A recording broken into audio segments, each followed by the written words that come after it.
Well, what I might share is the anchor poem from the Oh, chapbook, sure. which I think kind of speaks to all that we've been talking about tonight, maybe. Um, so I'd like to first say that any of my poems that I read from this chapbook, this is page 3. Hmm.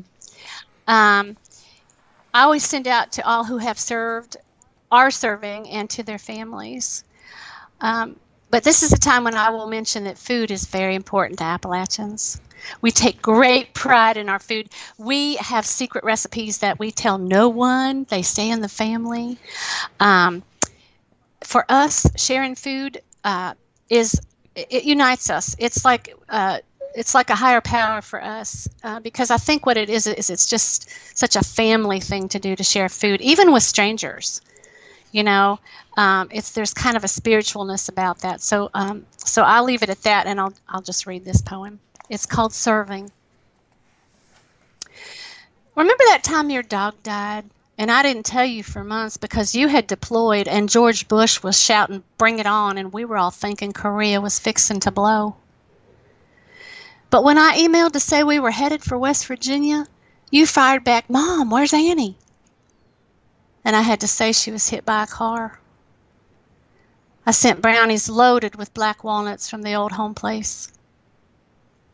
Or when you called me from Iraq asking me to talk to people about donating shoes, and I told you it was hopeless because of the tsunami, everyone was already donating, and you said hell with that.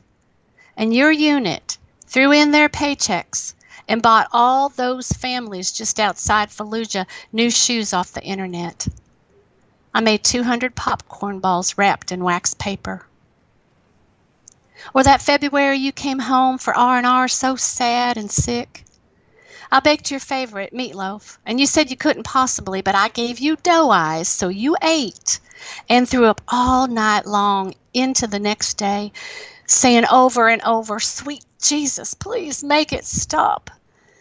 And I knew you weren't talking about the meatloaf. Or the day after Sergeant Crabtree went to Vegas and blew his head off in the hotel bathroom while here at home your best friend got arrested for selling narcotics, and you said neither one of them needed to, maybe wouldn't have if you'd been there. So I shipped molasses cookies thick with Crisco frosting all the way to Kandahar.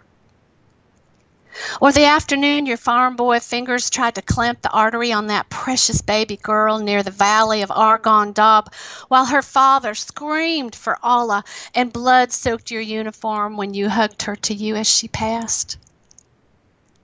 I drenched that fruitcake in brandy for 3 days. But mostly, it was the night your daughter was born and we locked eyes across the birthing room and I thought to myself, skillet fried chicken with candied sweet potatoes, fried okra, lima beans with bacon, cornbread, and Aunt Margaret's hot fudge cake. We used the good dishes, and Grandpa Orr said the blessing. When Johnny comes marching home again, hurrah, hurrah.